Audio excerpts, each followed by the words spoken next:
my 21st birthday, I went out with four of my good friends to celebrate after work. We went to a bar and got stupid drunk. Even though we were wild back then, we still had a designated driver who was one of our friends because that was his turn. Back then, we didn't have Uber.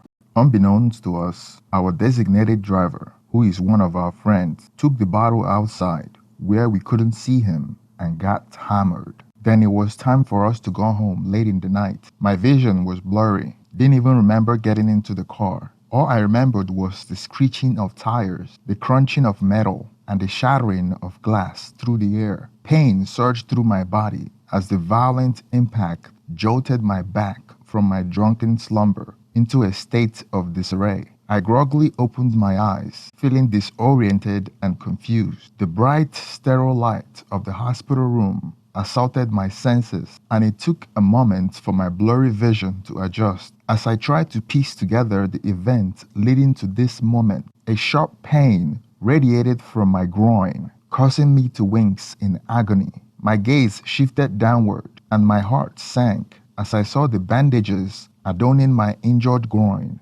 broken ribs, and right hand. The pain intensified with each passing second, making me acutely aware of the severity of my injury. A wave of nausea washed over me as I considered the consequences of my actions. The doctor entered the room, his face a mix of concern and professional detachment. He told me that all my friends, except for one, have passed. The one that was still alive is on life support. He said that I would fully recover. However, the trauma I have suffered may have caused severe damage to the testicular tissue, leading to a condition known as cicatrix or non-obstructive azoospermia. He said it might impact or disrupt the delicate process of spermatogenesis, hindering the production of sperm. As I lay in the hospital bed, the weight of survival guilt settled heavily upon me. How had I been spared? Why my friends perish? It felt like a cruel twist of fate, an undeserved reprieve that left me haunted by their absence. Each face flashed before my eyes, forever etched into my memory. Their laughter, their dreams, and their potential snuffed out in an instant. The loss was immeasurable, and the grief engulfed me like a suffocating blanket. I mourned the untimely death of my friends, grappling with the injustice of their lives cut short. Surviving felt like a double-edged sword, as if I was left to carry the weight of their memories and honor their legacies. I was not religious, but in the days that followed, I found solace knowing that a higher power had a mission for me in life, and I needed an answer to know what to do. As I lay in the support of a hospital bed, grappling with the immense grief and survival guilt, a gentle knock on the door interrupted my thoughts. A preacher stood in the doorway, his compassionate eyes filled with empathy. He introduced himself and explained that he heard about the accident and wanted to offer comfort and support. His presence felt like a lifeline in that moment of despair. It felt like the answer I was looking for from a higher power. We talked for hours, sharing stories and diving into the depths of faith. He spoke of redemption, forgiveness, and the unconditional love of Jesus. Something within me resonated deeply with his words, and I saw his visit as a sign of hope and divine intervention. As the preacher continued to visit, our conversations began to transform my shattered spirit. I began to see the possibility of finding solace and purpose through faith. The teachings of Christ offer me a path of healing and redemption. I started to understand that even in the face of tragedy, there could be a greater plan at work. Motivated by this newfound faith, I made the life-altering decision to repent and give my life to Christ. I sought forgiveness for my past actions and resolved to live in life guided by love, compassion, and service to others. The weight of guilt gradually lifted, replaced by a sense of peace and purpose. In the years that followed, my commitment to my faith deepened. I enrolled in Bible school, immersing myself in the teachings and principles of Christianity. The journey was transformative as I studied the scriptures, learned from my wise theologians, and honed my skills as a spiritual leader. Upon completing my studies, I embraced my calling and became a pastor. I felt a profound sense of fulfillment and joy as I stood before congregations, delivering sermons and sharing the transformative power of faith. Guided by my own experience of pain and loss, I sought to offer solace and support to those who were navigating their own trials and tribulations. As years passed in my role as a pastor, I encountered a remarkable woman who would forever change my life. She was a beautiful and charismatic individual with a magnetic presence that drew people towards her. Although her way of dressing was unconventional, characterized by tight dresses and seductive outfits, I didn't judge her because her genuine love and compassion for others shone through. She was kind to people and involved in multiple paid charity events. She was traveling often, made more money than me from those charity events she travels to. I spoke to her about my accident and how it brought me closer to God. But I never shared to her that I may not be able to have kids. The reason why I didn't tell her was because I believed God would heal me, and I had faith in God. As we spent more time together, an undeniable connection formed between us. We shared our dreams, our hopes, and our deep love for God. In each other, we found understanding and support, a partnership that felt like a divine gift. Over time, our friendship blossomed into a profound love, and we made the decision to move in together and get married. 2 years into our marriage, a miracle occurred that reaffirmed our faith and deepened our bond. Against all odds, we discovered that we were expecting our first child. The doctor has previously informed me that I couldn't have children, and yet here we are, experiencing the joy and awe of new life. It felt like a testament of God's grace and the wondrous ways in which He works in our lives. The arrival of our son filled our hearts with an overwhelming sense of gratitude and wonder. We marveled at this precious gift, knowing that he was a testament to the miracles that could unfold, even when circumstances seemed impossible. Our journey as parents became a testament to the unfathomable blessing that God has bestowed upon us. We embrace our role as parents with a deep sense of responsibility, vowing to raise our child in an environment filled with love, faith, and understanding. As our marriage continued to unfold, my wife's passion for church work and involvement in various charity organizations took her on frequent solo travels. While I understood the importance of her dedication and sacrifice, I couldn't help but feel a pang of unease whenever she embarked on these journeys, leaving me to the care of our son. I recognized the significance of her mission and supported her wholeheartedly, thinking that her work was making a positive impact in the world. Our marriage, like any other, experienced its share of ups and downs. We faced challenges and disagreements, but we remained committed to keeping our family together and nurturing our love for each other. It was a constant journey of learning, growing, and finding ways to navigate complexities of life together. 2 years after the birth of our first son, we received news that filled our hearts with overwhelming joy and disbelief. We were expecting another baby.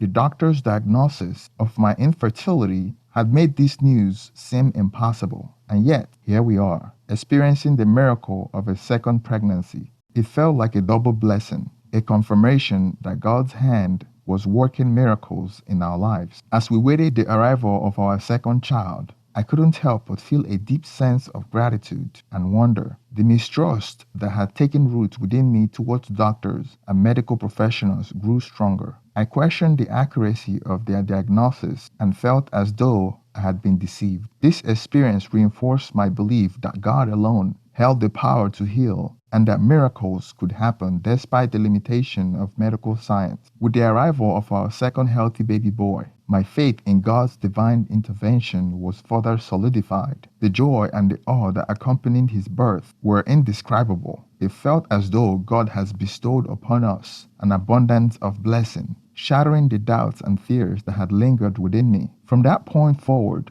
my faith became intertwined with the miracles I had witnessed. I sought solace and guidance in my relationship with God, knowing that He had orchestrated the seemingly impossible. I recognized that while medical professionals may play a vital role in healthcare, there were mysteries beyond their comprehension that only the divine could unlock. As I held my two healthy sons in my arm, My heart overflowed with gratitude and a renewed sense of purpose. I was determined to raise them in a deep understanding of faith and the belief in the extraordinary power of God's love. They were living proof that miracles could happen, and I wanted them to grow up knowing that God's healing touch transcends the limitation of human knowledge. Then one day, a persistent pain in my abdomen and groin started, but I ignored it, thinking that it would go away. After days, it became so intense and I couldn't ignore it any longer. Reluctantly, I decided to seek medical help, despite my initial belief that God would heal me, choosing a different doctor from the one who had treated me after the accident. I hoped for a fresh perspective. During the examination,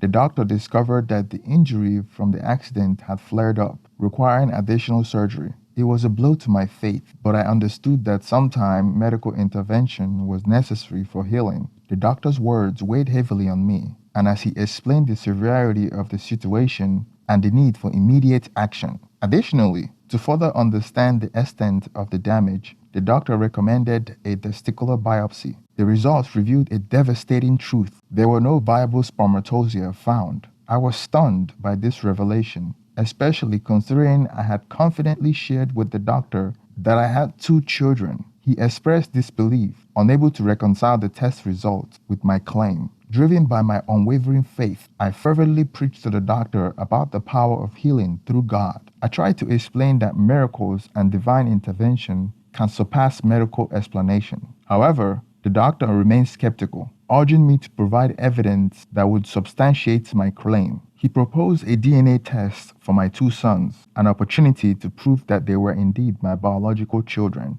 I agreed, driven by a mix of curiosity and a desire to reaffirm my faith. I chose not to inform my wife about the DNA test as she was away on her travels at the time. With my 2 sons by my side, we visited the doctor's office to undergo the testing. Days passed with an air of suspense lingering in my heart. When the results finally arrived, I was taken aback by the shocking truth that revealed. The DNA test showed that my sons were not biologically related to me. Moreover, the results indicate that they share the same father, but it wasn't me. Confusion, disbelief, and headache consumed my thoughts. It was an earth-shattering revelation that shattered the foundation of my belief. I couldn't fathom how this could be possible, but the scientific evidence before me left no room for doubt. The test result demanded that I confront a painful reality. In an attempt to find clarity and validation, I sought a second opinion to confirm the DNA result. However, the outcome remained consistent, further cementing the truth that I was not the biological father of my 2 sons. It was a profound betrayal of the trust and love I had invested in my family.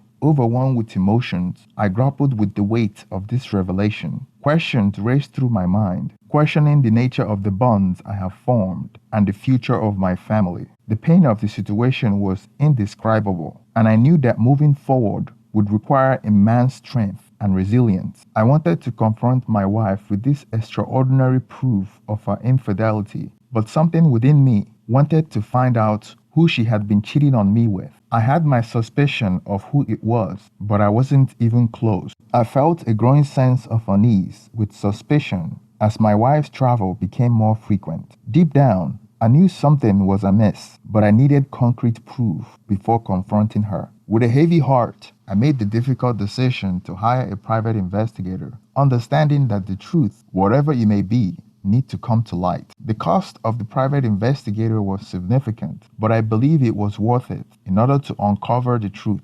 Days turned into weeks as I anxiously awaited the results of his investigation. During those weeks, I had to act like business as usual around my wife, as not to compromise the investigation. When the day finally came, the investigator presented me with a series of photographs, undeniable evidence of my wife's double life. Each picture felt like a blow in my heart. There she was, preaching against infidelity in church, while behind my back, she spent most of the time with her ex-boyfriend during her travels. The weight of her betrayal was crushing, and I struggled to comprehend how someone I loved and trusted could engage in such deceitful behavior. Armed with irrefutable proof, I confronted my wife, my voice trembling with a mixture of anger, sadness, and disbelief. She couldn't deny it. Her guilt written all over her face. She pleaded for forgiveness, promising that it was a mistake, that she still loved me and our children. But the depth of her betrayal had shattered the foundation of trust we once had, and forgiveness seemed impossible in that moment. The anger and pain welled up inside me, overpowering any remnant of love that remained. The decision to file for a divorce became clear, a necessary step to protect myself and our children from further hurt and deception. It was a painful choice, but I couldn't continue living a lie, pretending that everything was okay. The day that followed were a blur of paperwork, lawyers, and emotional turmoil. The path toward divorce was challenging and emotionally draining, but I knew it was the right choice for our future well-being. I gathered the church elders and fellow pastors to tell them what my wife did. Out of shame, she basically stopped going to church and was later excommunicated. Most people couldn't believe what she did, but it later made sense to them because of her mannerism, her seductiveness, and constant need for attention, which everyone, including me, saw but chose to ignore till now. As much as I loved my children, I still felt like they had a biological father, and at their age, they wouldn't remember me if I was gone from their life. My soon-to-be ex-wife tried to convince me to stay, saying that I was the only father they knew. I responded that I was only the babysitter, the provider, the placeholder. The real father was in the private investigator's pictures. How could I be taking care of our baby while she's out there screwing another man? Then on Sundays, she would preach to others about purity and integrity, and she had none of those. Thank you for staying to the end of this video. Please share your opinion on the comment section. Please continue to support this channel by thumbsing up and subscribing if you haven't already. Thank you and have a wonderful day.